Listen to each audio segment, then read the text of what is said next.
애덤코는 9살에 싸움을 했다는 이유로 초등학교에서 퇴학당했다. 중학교 때도 상황은 좋지 못했다. 수업에 집중하지 못했고 성적은 늘 밑바닥이었다.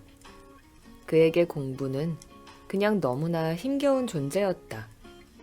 책을 읽는 것은 수업을 듣는 것보다 더 힘들었고 책을 펴면 졸리기만 했다. 10대 시절 부모가 이혼하면서 상황은 더 나빠졌다. 하루아침에 의붓 누나 바네사가 생겼는데 심지어 그녀는 학교 우등생이었다. 바네사가 싱가포르 최고 명문 학교에 다닐 때 애덤은 최하위 수준의 학교에 다녔다. 날이면 날마다 애덤은 너는 왜 바네사처럼 하지 못하니? 왜 바네사처럼 전 과목에서 A 학점을 받지 못하는 거니? 라는 지적을 들어야만 했다. 지금 애덤의 모습이 어떨 거라고 생각하는가? 싱가포르 시내에 있는 사무실에서 내가 애덤을 만났을 때 그는 41살이었다.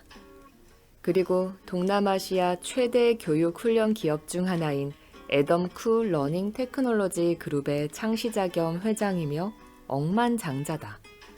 그는 업계 거물이라는 평판까지 받고 있다. 동시에 어린 시절에 겪었던 어려움과 인생의 경로가 바뀐 사건에 대한 깨달음을 나눔으로써 다른 사람들에게 긍정적인 영향을 주고 싶어 하는 올바른 사람이다. 애덤의 부모는 맞벌이 부부였다. 어린 애덤이 학교에서 돌아와도 그를 확인하는 사람이 아무도 없었다. 물론 그는 이런 상황에 어떤 불만도 없었다. 싱가포르는 맞벌이 부부가 많은 나라다. 당시 그의 관심사는 오로지 컴퓨터 게임뿐이었다.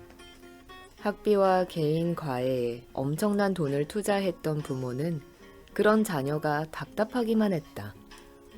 애덤은 가정교사들을 따돌리고 무시하기 일쑤였고 그러다 보니 선생들은 계속해서 그만뒀다. 그는 학교에서 낙제점을 받아도 신경 쓰지 않았다.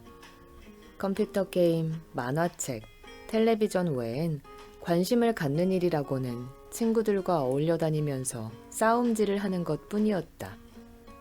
그는 항상 누군가의 관심을 받고 싶었다.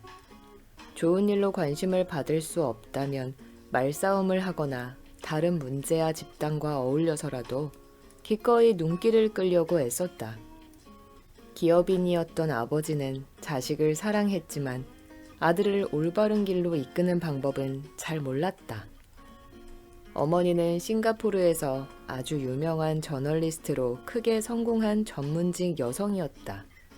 그녀도 애덤을 사랑했지만 다른 의미로 도움이 되지 않았다.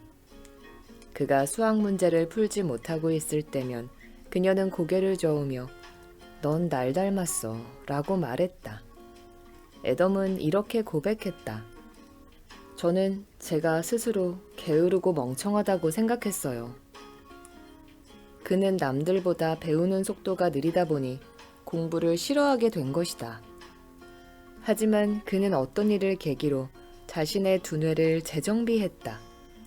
그가 달라지기 시작한 것은 아시아 최초의 동기부여 프로그램인 슈퍼 틴 캠프에 참여하면서부터였다. 요즘은 청소년을 대상으로 한 동기부여 캠프 프로그램이 별다른 변화를 유발하지 못한다는 생각이 주류지만 1987년 당시 13살이었던 애덤은 이런 프로그램에 참여하고 완전히 바뀌었다. 그곳에서 잠재력 운동을 알게 됐어요. 이는 누구나 재능을 갖고 있으며 인생에는 실패란 없고 경험만 있을 뿐이라는 내용의 사상입니다. 또한 본인의 인생을 뒤바꾼 사람들의 사례를 통해 자신감을 얻었습니다. 저는 원래 주의력이 산만한 편인데 그곳에서 집중력과 기억력을 높이는 법도 배웠죠. 원래 애덤은 몽상하는 것과 그림 그리기, 음악 감상을 좋아하는 창조성이 넘치는 타입이었다. 책이나 교과서를 읽는 것은 지루했다. 하지만 캠프에서 마인드 매핑을 배운 뒤로 그의 학습 태도가 크게 달라졌다. 교과서 내용의 요점을 좋아하는 만화로 그려서 재구성하자 학교 공부가 재미있어지기 시작했다. 또한 캠프에서 학습 수단뿐만 아니라 꿈을 크게 가지는 법도 배웠다. 강사는 애덤에게 너는 평범한 사람이 되고 싶니? 특출한 사람이 되고 싶니? 라고 물었다. 특출한 사람이 되고 싶다고 답하자 강사는 이렇게 말했다. 그렇다면 현재 능력으로 달성할 수 없는 엄청난 목표를 세워야 해. 자기 능력을 최대한 발휘하도록 자극할 목표가 필요하지. 애덤은 이 말에 수긍했다. 그는 정말이지 높은 목표를 세웠다. 13살이던 그해 애덤은 싱가포르 명문 주니어 칼리지, 싱가포르의 예비 대학 과정 기관의 하나인 빅토리아 주니어 칼리지에 들어가겠다는 목표를 세웠다. 원래 애덤이 다니던 중학교는 명문 학교도 아니었고 학교 졸업생 중에 빅토리아 주니어 칼리지에 간 사람이 단 한 명도 없었다. 많은 교사가 애덤의 목표는 비현실적이라고 지적했다. 당시 애덤은 주변 사람들의 조롱 섞인 반응이 견디기 힘들었다고 털어놓았다. 그의 목표를 들은 사람들은 비난조로 너 미쳤구나. 절대 불가능해. 라고 말했다. 아버지 역시 그건 불가능한 꿈이라고 지적했다. 하지만 애덤은 타고난 청개구리 타입으로 불가능하다고 말하는 사람이 늘어날수록 그의 의지는 더 확고해졌다. 그는 나중에 자기 회사를 차리겠다는 꿈도 꿨다. 애덤은 상상으로 꿈을 그려나갔다. 중학교 때 미래의 회장이 된 자신의 명함을 미리 그려보기도 했다. 그는 실제로 대단한 사람이 될 수 있다는 꿈을 포기하지 않았고 계속 의욕을 유지했다. 주니어 칼리지, 내가 간다. 싱가포르 국립대학교, 내가 간다. 라고 쓴 종이를 벽에 붙이기도 했다. 공부, 의욕, 자신감, 원대한 꿈이 기폭제가 된 것이었을까? 그때부터 애덤은 반에서 1등을 차지하기 시작했다. 지리교사는 한때 불량소년이었던 이 학생에게 무슨 일이 일어나고 있는지 이해할 수 없었지만 이는 너무나 바람직한 변화였다. 교사는 얼마 전에 꼴등 소년에게 이렇게 요청했다. 친구들에게 너의 학습 비법을 알려주지 않을래? 애덤은 목표 설정법, 시간 관리법, 동기 수준 유지법, 그것을 글로 써서 인쇄한 다음 친구들에게 나눠 주었다. 그부들은 애덤을 우러러보았다. 그는 뛰어난 소년이라는 새로운 정체성을 얻었고 동시에 새로운 꿈도 생겼다. 머지않아 미래에 다른 사람들에게 의욕을 불어넣는 일을 하고 싶다는 생각을 하게 된 것이다. 그래도 애덤의 학습 속도는 느린 편이었다. 문제점을 자각한 그는 수업 내용에 뒤처지는 상황을 해결하고자 교사들에게 다음날 배울 내용을 미리 묻기 시작했다. 그는 예습 내용도 마인드 매핑으로 그렸다. 그렇게 하면 수업 내용을 2번 반복해서 듣는 셈이 됐고 덕분에 더 잘 이해할 수 있었다. 수업 시간에 질문도 많이 했으며 그 내용 역시 마인드 매핑에 추가했다. 애덤의 학습에 가속도가 붙기 시작했다. 특히 수학을 잘하지 못했기 때문에 그 과목에 집중했다. 더 나아가 수학이 너무 어려웠기 때문에 아예 주니어 칼리지에 가서 전공으로 선택하기까지 했다. 그의 발목을 잡은 것은 수학만이 아니었다. 표준 중국어도 어려웠다. 당시에는 표준 중국어를 공부하지 않으면 사실상 진학이 불가능했다. 애덤은 평생을 공부해도 이해하지 못할 것 같은 언어의 발음과 문법을 공부하느라 본인이 가진 시간의 절반을 투자했다. 몇 개월 동안 중요한 시험에 낙제하고 또 낙제하다가 마침내 D 학점을 받았다. 그가 이때를 떠올리며 말했다. 갑자기 희망의 빛이 한 줄기 비쳤죠. 계속 공부해서 시험을 다시 보고 C학점을 받았어요. 마침내 주니어 칼리지에 갈 수 있었죠. 애덤은 공부에 열중하는 와중에 시간을 효율적으로 이용하는 요령을 익혀서 무려 DJ 일과 마술까지 배우곤 했다. 버스를 타는 시간, 수업 중 쉬는 시간, 화장실에 앉아있는 시간 등 다른 사람들이 쉽게 낭비하는 자투리 시간을 활용한 것이다. 그는 어디에 가든 책을 가지고 다니면서 틈이 날 때마다 공부했다. 쉬는 시간에 교사가 오기를 기다리며 전 수업에서 배운 내용을 공책에 정리하곤 했다. 당시 저는 우등생이 되는데 집착한 나머지 가족 휴가를 가서도 공부만 했어요. 아버지가 가던 길을 멈추고 물건을 사러 가게에 들어가면 앉을 자리를 찾아서 마인드 매핑을 그렸죠. 심지어 그때 여자친구도 있었어요. 애덤이 발전적인 사고방식과 학습법을 익히고 시간을 효율적으로 사용하는 방법을 발견하자 상황이 긍정적으로 풀리기 시작했다. 하지만 좋은 일만 생긴 것은 아니었다. 중학교 때 한 번은 수학교사가 어머니를 부른 적이 있어요. 제 수학 실력이 너무나 형편없어서 중학교를 다닐 수준이 아니라고 지적했죠. 중학교에서는 반드시 A를 받겠다고 의욕에 불탔던 애덤은 초등학교 교과서를 다시 꺼내들었다. 기본 개념을 제대로 배우기 위해 모든 문제를 낱낱이 풀어보기 시작했다. 하지만 기적은 일어나지 않았다. 의분 누나는 수학 교과서 새 단원을 읽기만 해도 금방 이해하는 반면 애덤은 도대체 무슨 말인지 알 수가 없어서 이해될 때까지 읽고 또 읽어야만 했다. 하다못해 내용을 이해해도 막상 문제에 적용하기란 쉽지 않았다. 실제 시험을 칠 때면 공부한 내용이 기억나지 않거나 부주의하게 실수하는 일도 잦다는 사실을 깨달았다. 그래서 문제 푸는 법을 알게 돼도 답을 가리고 다시 풀곤 했어요. 애덤은 지식이 거의 잠재의식 속에 들어올 정도로 물 흐르듯이 문제를 풀 수 있을 때까지 풀이를 계속 연습했다. 지식이 잠재의식 수준이 될 때까지 반복하는 애덤의 접근법은 실제로 탄탄한 신경과학적 근거가 있는 방법이다. 심리학자 아자엘 스클라 연구팀이 발표한 의식하지 않고 숫자를 읽으며 계산하기 라는 논문은 제법 노력이 필요한 수준의 다단계 연산 문제를 무의식적으로 풀 수 있다는 사실을 밝혀 많은 사람을 놀라게 했다.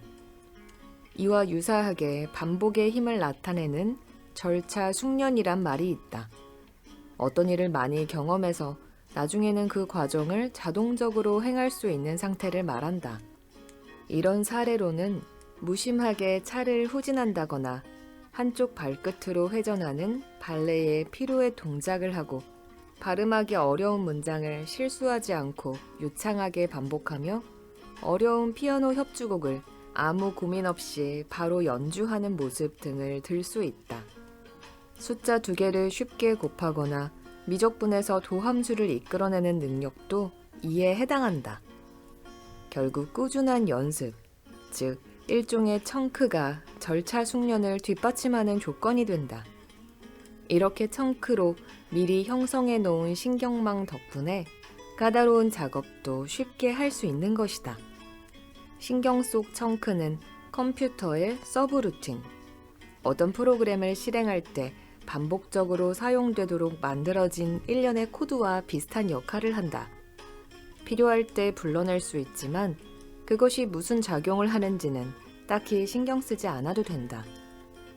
심리학자 안데르스 에릭슨은 수십 년 동안 전문 지식을 개발하는 과정을 연구했다. 그는 새로운 기술을 배우려고 할 때나 이미 잘 아는 직무를 좀 더 잘하고 싶을 때는 의도적 연습이 중요하다는 사실을 발견했다. 의도적 연습이란 가장 익히기 어려운 부분을 집중해서 훈련하는 것을 의미한다. 신발끈을 묶는 것처럼 간단한 과제를 예로 들어보자. 난생 처음으로 신발끈 묶는 법을 배울 때는 모든 작업 기억을 동원해서 집중력을 발휘해야 한다. 하지만 시간이 흐르면 이 일은 너무나 쉽고 자연스러운 것이 된다. 농담이나 대화를 하면서도 할 수 있다. 신발끈을 묶는다라고 생각하기만 해도 뇌의 잠재의식 부분이 신발끈을 묶는 일을 맡고 작업 기억은 말을 하는 데 집중한다. 이렇게 연습해서 만든 청크 덕분에 우리의 생활이 훨씬 편해진다. 수다를 떨면서 무늬가 복잡한 스웨터를 술술 만드는 손뜨개 장인을 떠올려보자. 청크 형태로 저장된 전문 지식이 얼마나 큰 이점을 발휘하는지 금세 깨닫게 될 것이다. 1980년대 후반에 처음 등장했다가 최근 점점 더 큰 지지를 얻고 있는 인지 부하 이론 또한 살펴보자.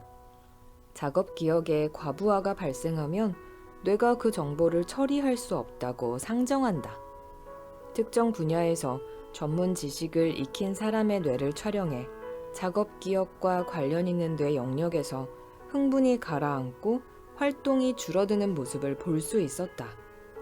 요컨대 청킹, 즉 연습과 절차 숙련으로 견고하게 잘 연결된 신경 패턴이 사고 과정을 작업 기억 영역에서 뇌의 다른 영역으로 떠넘기는 듯하다.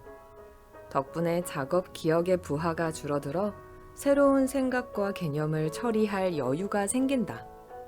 즉 절차 숙련을 통해 신경 청크를 구축하면 작업 기억 용량이 비교적 적은 사람에게 특히 유용하다. 청킹으로 잠재의식 수준의 자동 과정에 떠맡길 수 있는 과제가 늘어날수록 문제를 해결하거나 농담을 이야기하는 데 필요한 작업 기억을 훨씬 더 많이 확보할 수 있다. 빅토리아 주니어 칼리지에서 보낸 준비 기간이 끝나가던 무렵 18살이 된 애덤은 대학 진학 가능성을 결정하는 A레벨 시험을 쳐야 했다. 그는 이전부터 목표로 한 싱가포르 국립대학교에 가고 싶었다. 다만 표준 중국어에서 또다시 낙제점을 받았다.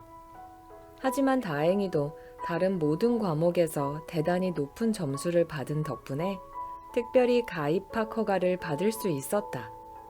그의 가족은 깜짝 놀랐고 애덤은 마냥 행복했다.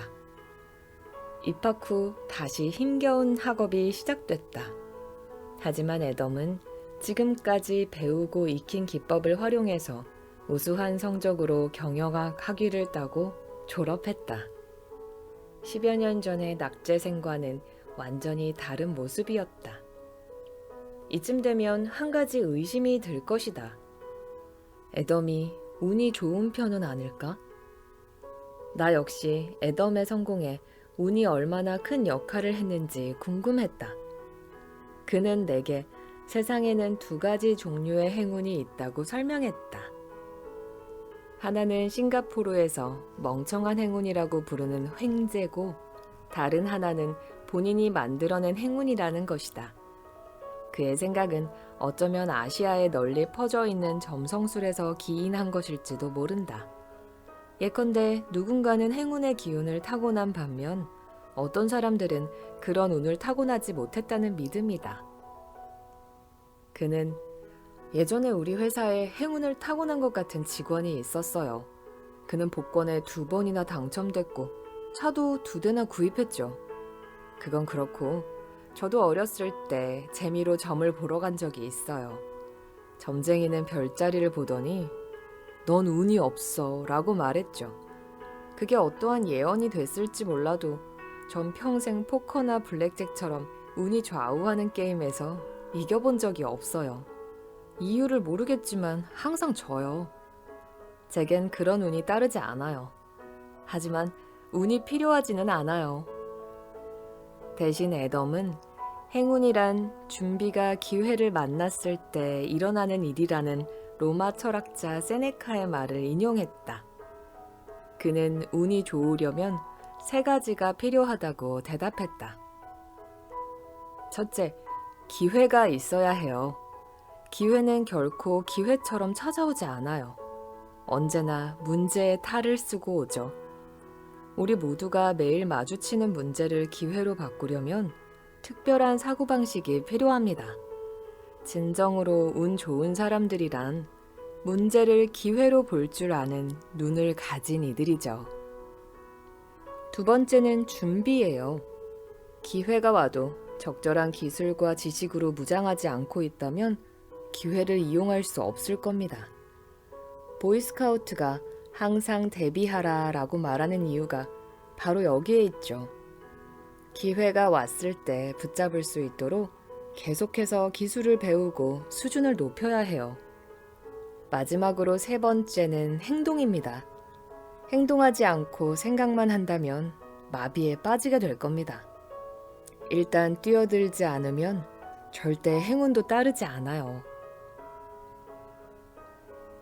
애덤은 병역의 의무를 마친 직후 대학교에서 사귄 머리 회전이 비상한 친구 패트릭 체오와 팀을 이뤄서 모바일 DJ 사업을 시작했다.